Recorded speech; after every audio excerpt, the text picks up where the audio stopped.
Good morning, everyone. This is Michael, broadcasting here from the Temple of Silence in southern Finland. And I'd like to welcome you on behalf of Tuija and myself and the communications team to our weekly Reappearance of the Christ meditation, to be done, every Thursday, which is a second-ray day ruled by Jupiter, and so is appropriately done on that day. This is really the most important planetary event that is in process of occurring. The Tibetan said it was the most important subject that he had written upon, that and the externalization as well as the help that the new group of world servers formed in the 1930s could give to the entire process.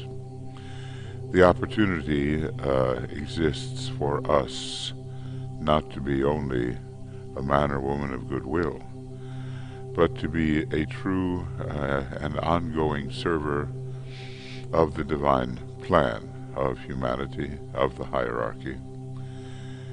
And we have 5 stressful years in which to establish that basis, because the great conclave of 2025 is coming, and at that time the true externalization will in all probability be planned, and the masters will be coming out one by one into the planetary centers, preparing the way for the Christ eventually to appear. My guess is that Somehow, when the age of Aquarius begins in earnest in the year 2117, that will be the time to begin thinking about when the Christ might appear, depending, of course, on whether we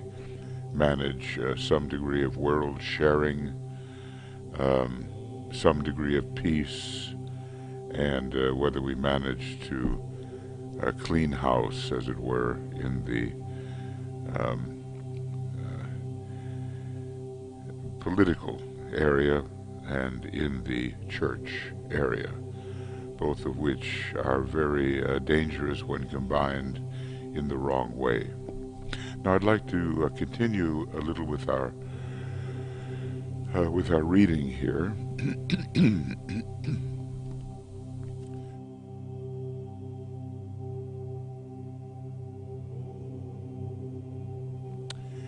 We are on page 68 of the Reappearance of the Christ. Almost any place you pick up this little book and begin reading, it will suffice to give food for thought. And this section is called the Crises of the Christ.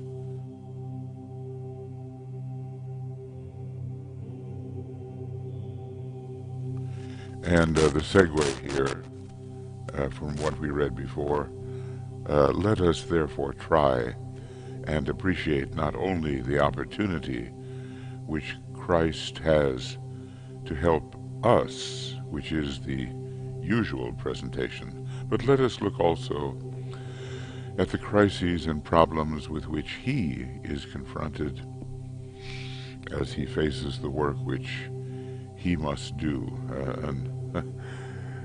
an almost unimaginable task in terms of our capabilities.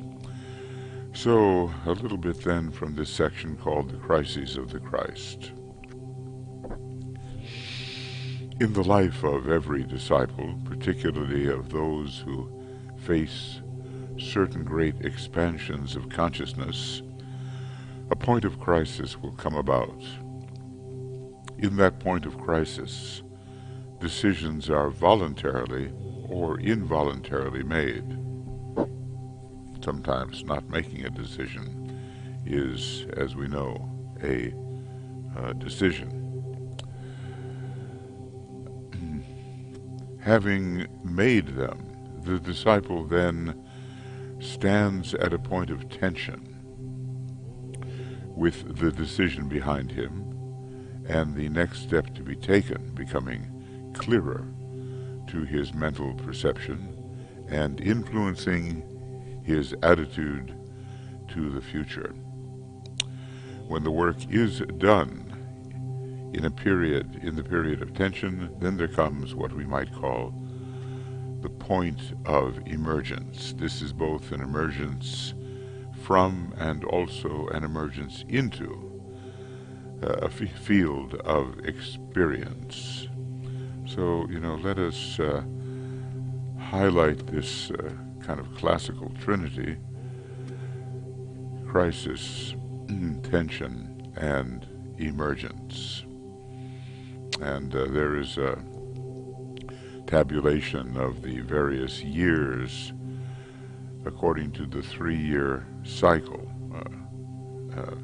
which tells us which one of these three, in which one of these three humanity stands. The Christ himself is no exception to this threefold experience, and in order that we may understand more fully, let us apply these three phrases, inappropriate as they basically are, to the actions and reactions of the Christ. There is no crisis for him in the sense that crisis exists for us. There is no stress or strain attached to his point of tension. There is, in his life what is called calmness forever unperturbed. That's one of the Tibetan's phrases. I still have to locate it, but I know it is his. There is no stress or strain attached to his point of tension. The parallel is, however, good enough to convey something to you of what has transpired within that state of awareness which distinguishes the spiritual hierarchy. To this state of consciousness we give the name of spiritual perception, in contradistinction to the mental perception, which is the human counterpart. And when the seed of the intuition is this spiritual perception. DK gives us some distinguishing features of the first, second, and third initiations, and spiritual perception, basically it is Buddhic, is associated with the third degree and beyond. It must be remembered that the point of crisis producing the point of tension to which the Christ may be regarded as voluntarily subjecting himself is a hierarchical matter or event, because the entire hierarchy is involved in the crisis. And that, as it strains towards Shambhala, or at least directs its aspiration towards Shambhala, is a great sign of hope. Hierarchy is turning to humanity, turning to Shambhala simultaneously. The reason for this is simple.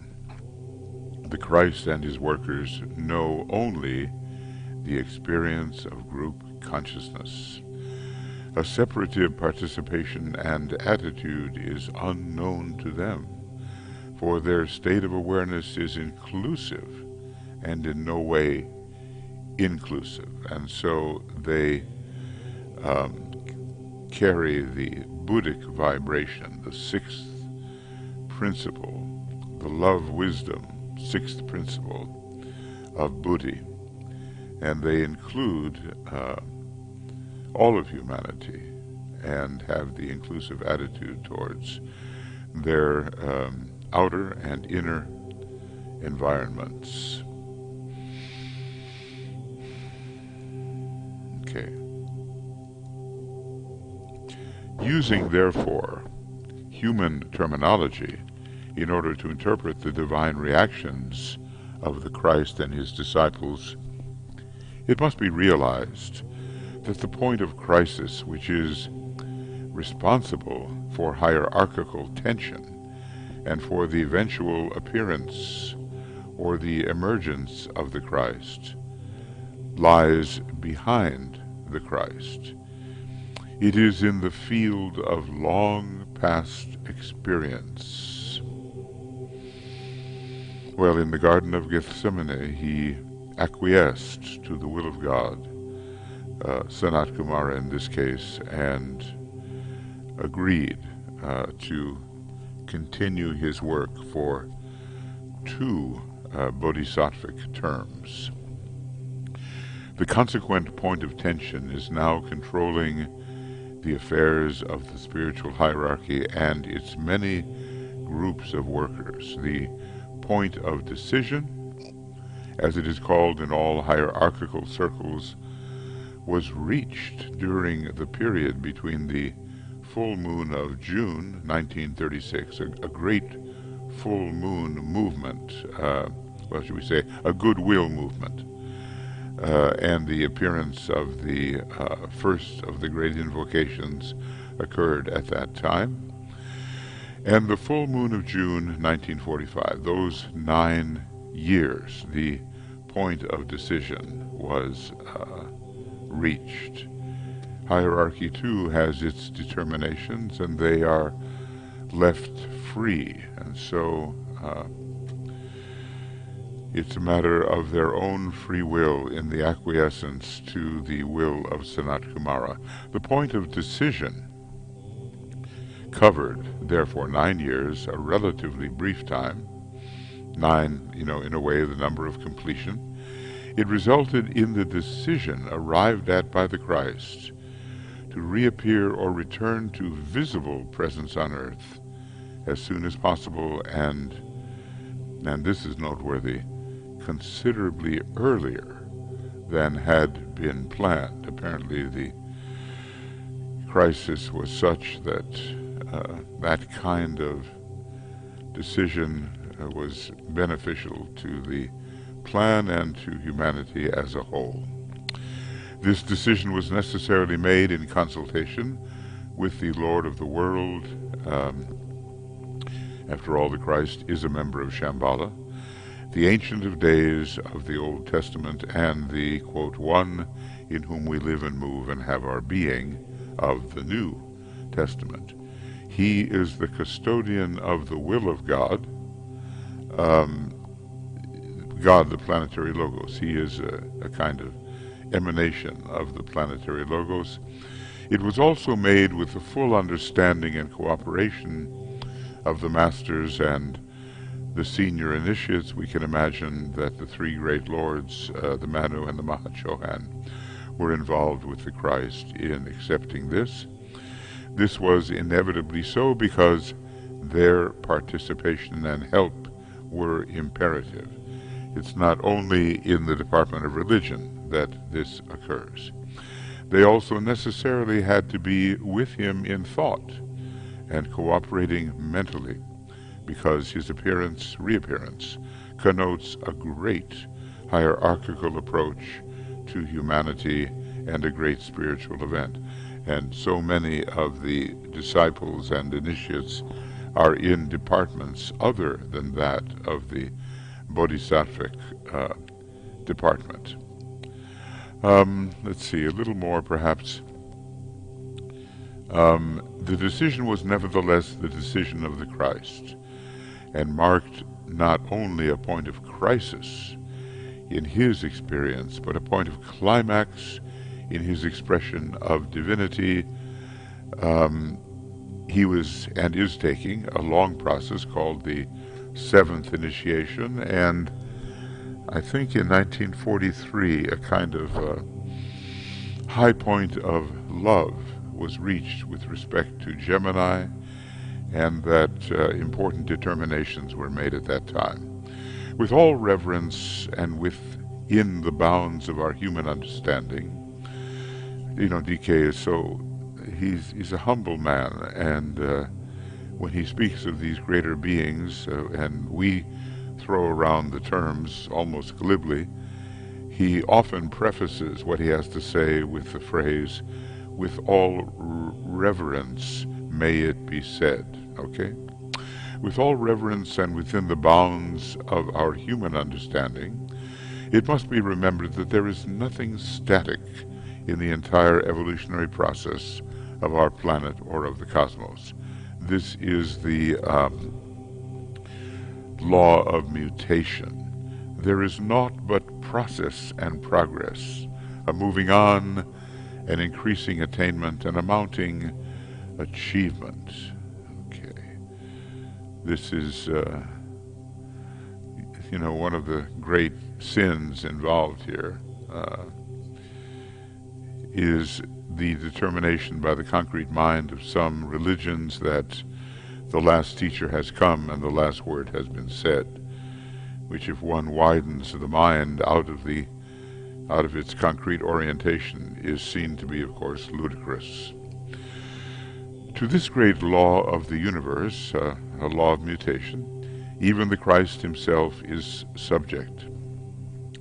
And, he says again, in all reverence again. Now, think about his attitude when he speaks of these higher beings, including the Christ. In all reverence again, let it here be pointed out that he too has moved on in his experience of divinity, and is, if it may be so expressed, closer to the Father, Sanat Kumara, and to the one universal life than ever before. It's an Aquarian Piscean movement. Those are the great signs of universality and identification. His comprehension and his apprehension of the will of God is deeper, and his fulfillment of that will is more in line with the divine purpose than it was in Palestine 2,000 years ago.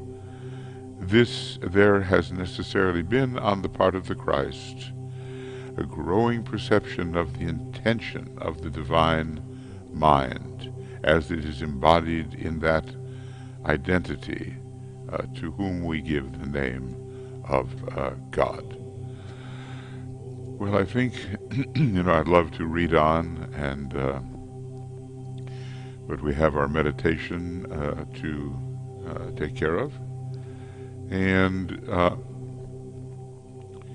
we have the next occasion will be on the 3rd. It will be an evening meditation on the 3rd of September.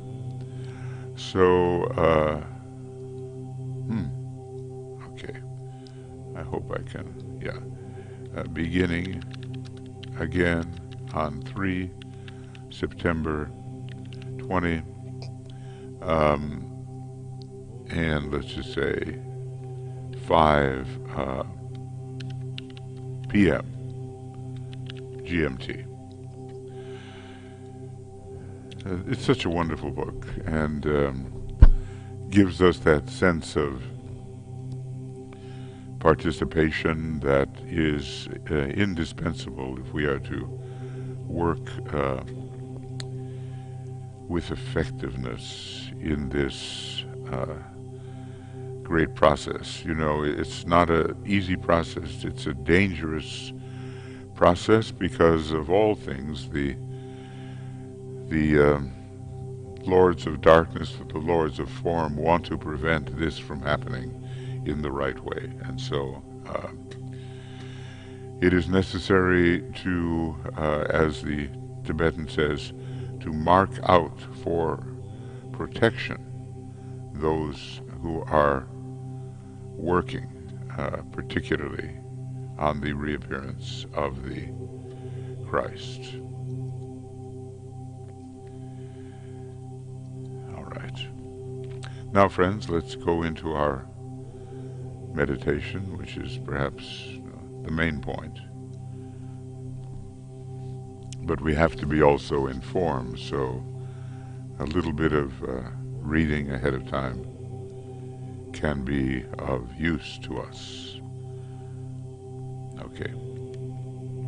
So we gather into the light, we breathe in the white light.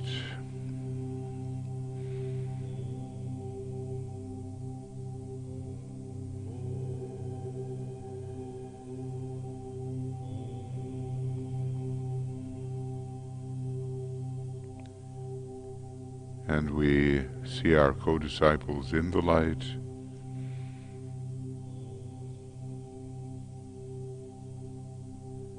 The light is a tangible something, and it must increase in order to help our effectiveness increase, or at least its registration must increase. And we visualize love and goodwill flowing throughout our little network and throughout the planetary network of triangles.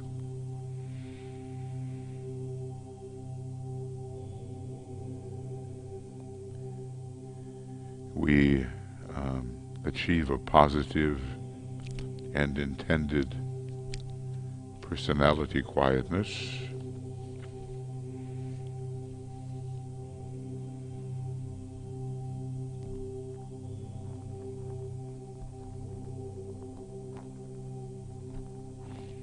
And we formulate clearly to ourselves and in our own words the answers to the following questions.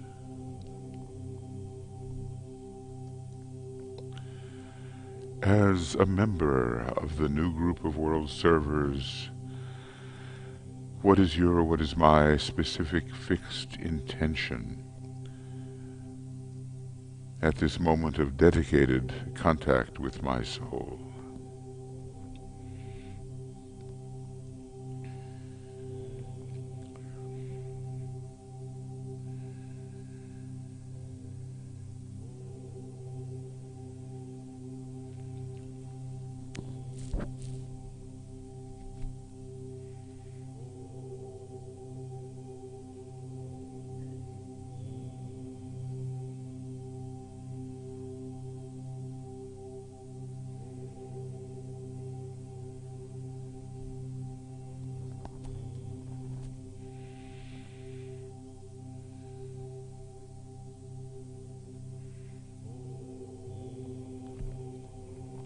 Is my concentrated and expressed personality purpose in line with hierarchical intention as far as I am permitted to know it?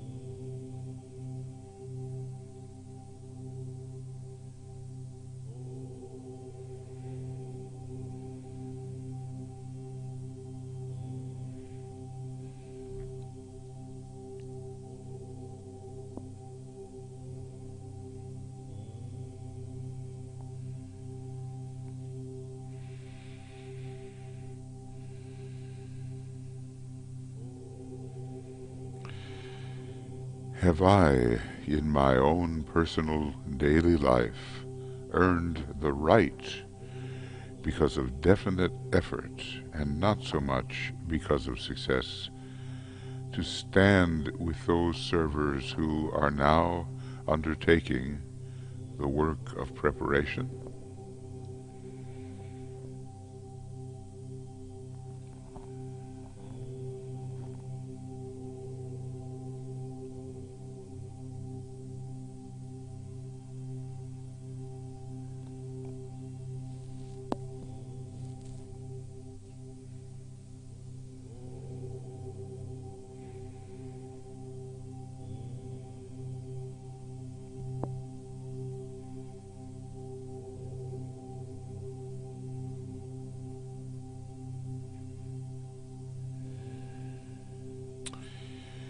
And this is the one time in the meditation where we are thinking of ourselves, particularly because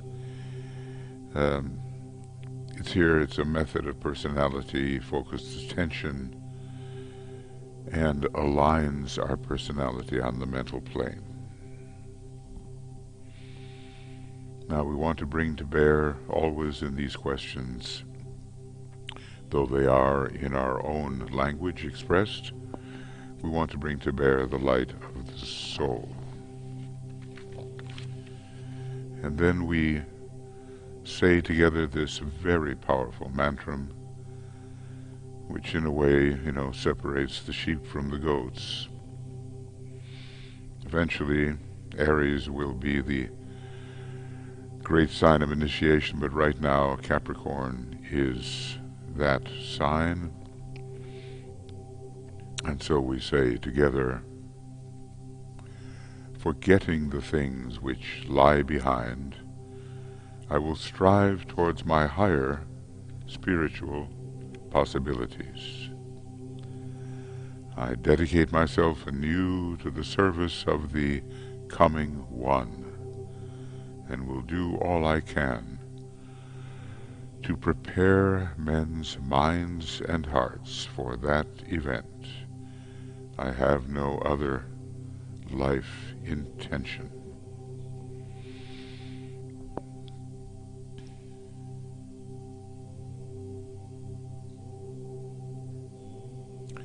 Now, this does not necessarily mean we have to work in the department of religion or education. I guess every representative of hierarchy is somehow an educator and somehow a psychologist. But there are just so many ways, according to the ashramic intent, to work for the reappearance of the Christ. So many ways. And we have to respect them all.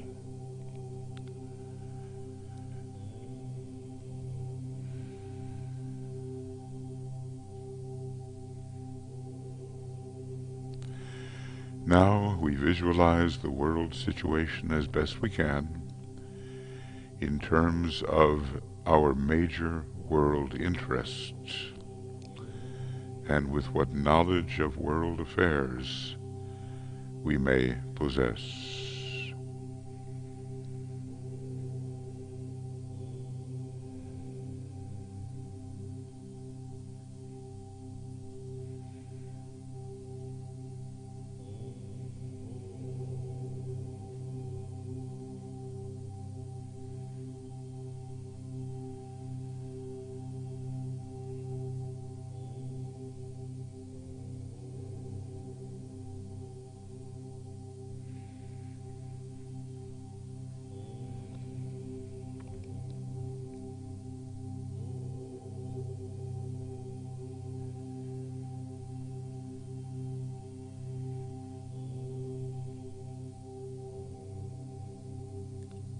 And we see the mass of men everywhere glowing with a dim light.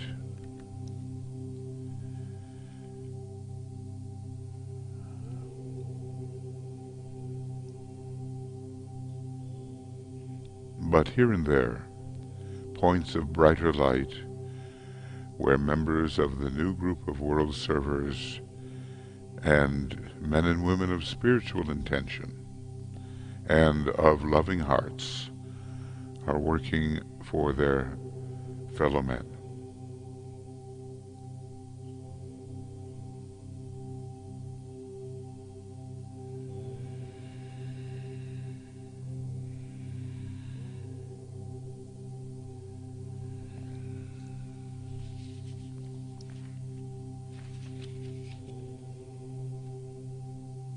Then visualize through the creative imagination the vivid light of the hierarchy,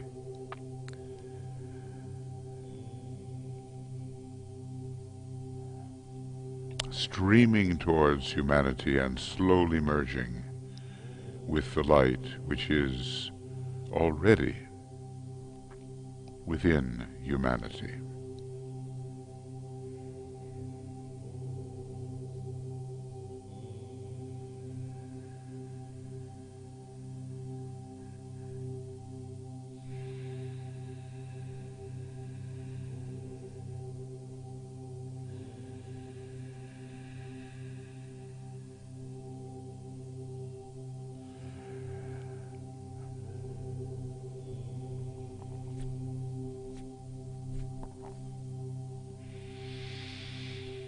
And then we say together the first stanza of the invocation. From the point of light within the mind of God, let light stream forth into the minds of men.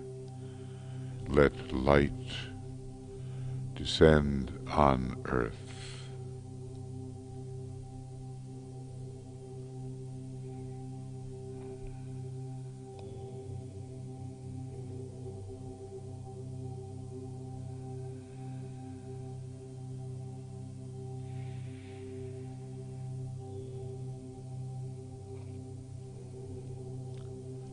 And then we ponder on the reappearance of the Christ.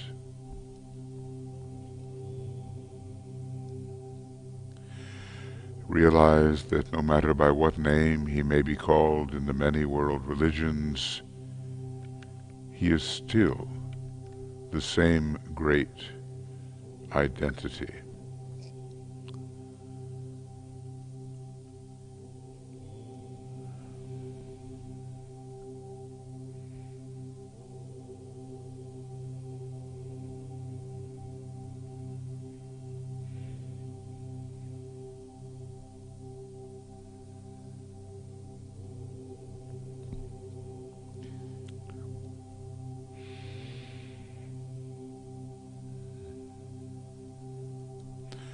Then we ponder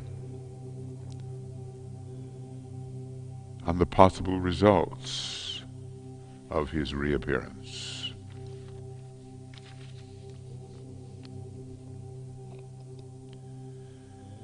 And we know that anxious as he is to come, he will definitely come when the principle of sharing is at least in process of controlling economic affairs, when a measure of peace has been restored, and when the churches and political groups begin to clean house. Then he will come. Then the kingdom of God will be publicly recognized and will no longer be a thing of dreams and of wishful thinking and orthodox hope.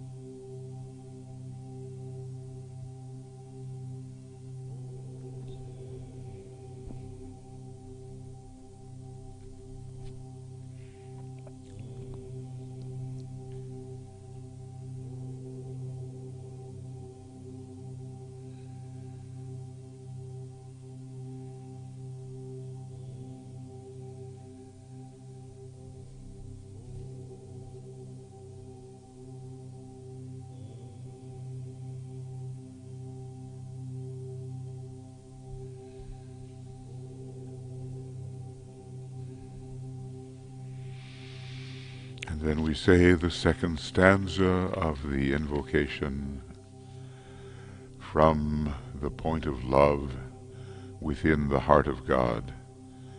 Let love stream forth into the hearts of men. May Christ return to earth.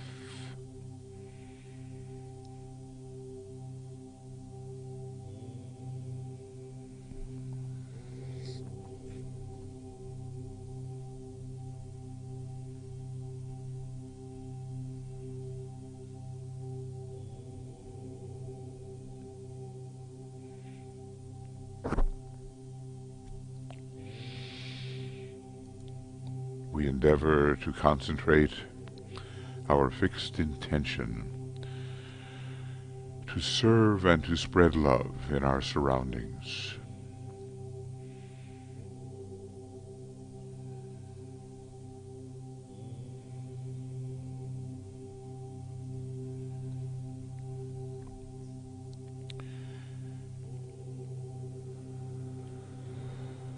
And we realize that insofar as we can do these things, we are attempting to blend our personal will with the divine will.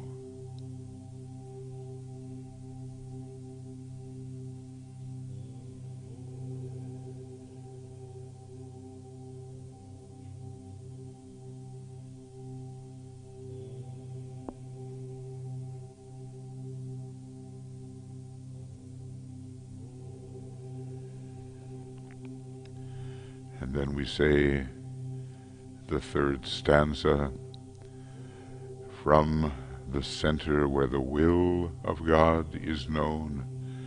Let purpose guide the little wills of men, the purpose which the masters know and serve.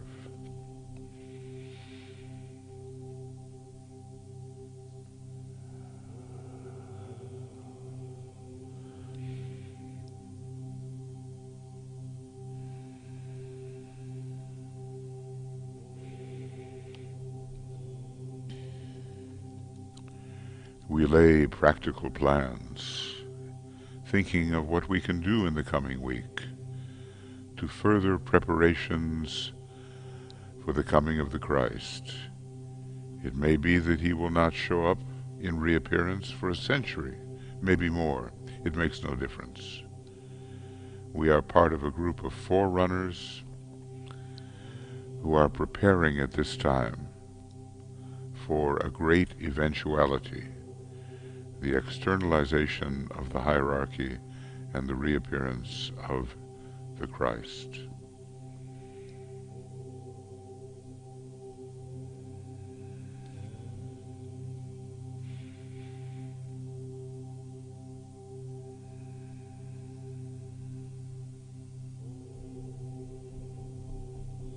And each of us has a part to play. However humble, however small that part.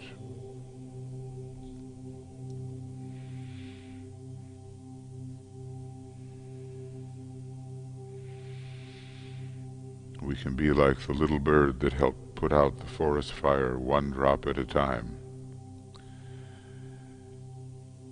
But we contribute that drop.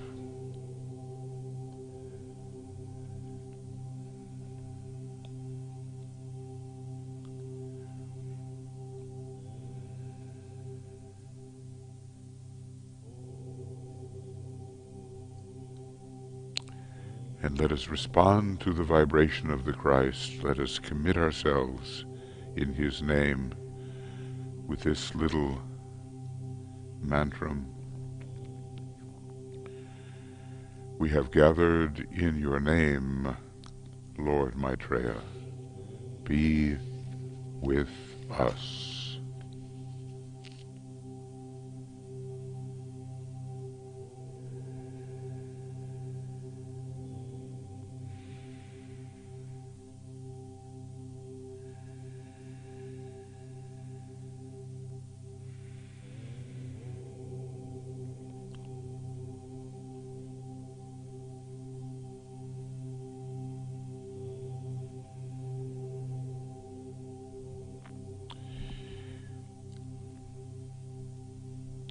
Now we sound the Om 3 times, dedicating the threefold personality to the work of preparation.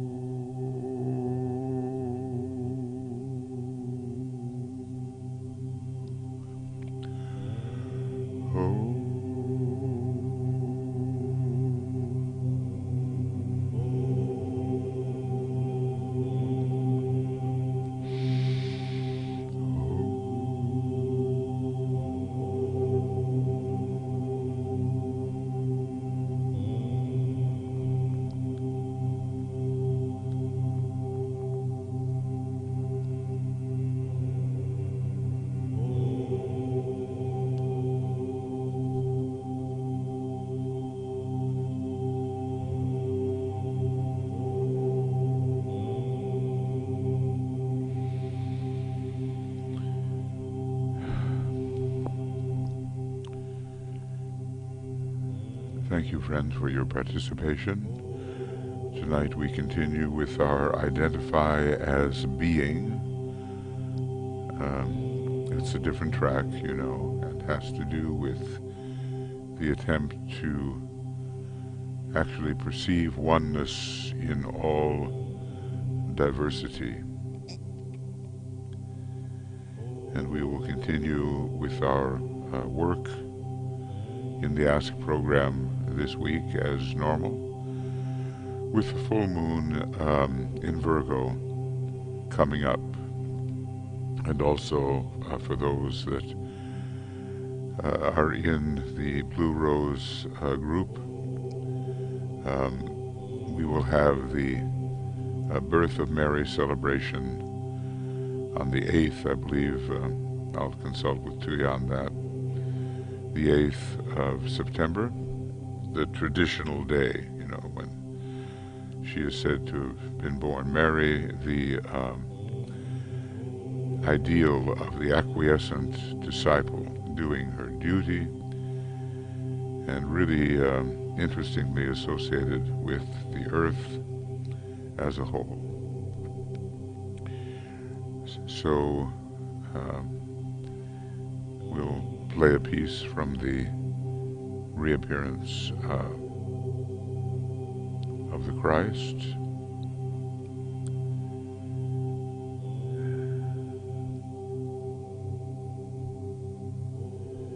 As we close our meditation together. This may be, I'm trying to see here, it may be the piece where we talk about inscribing the image of the Lord on our heart, because nobody can substitute for another the image of the Christ. So let us see. If it's not that peace, it's a different one.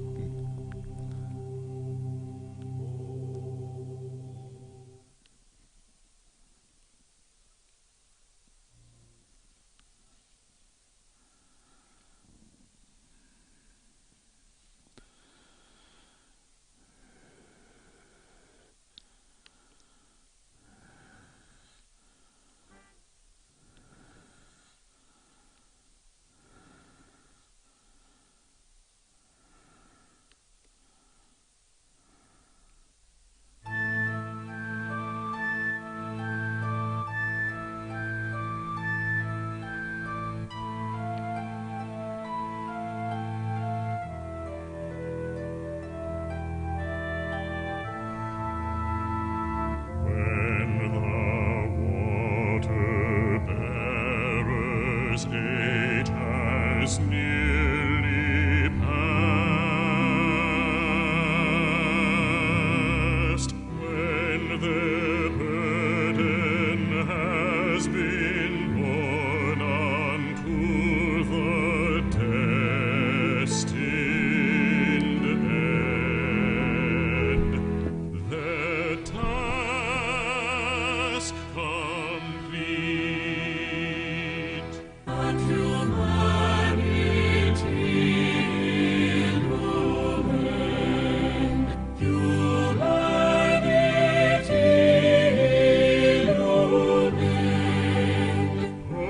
Possessed of life abundant and uplifted in its soul,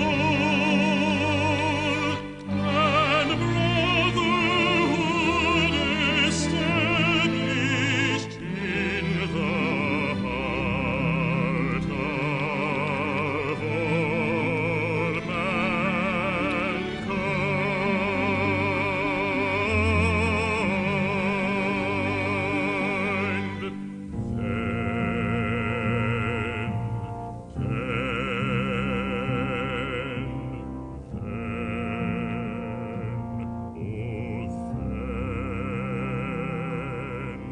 Then they shall pass before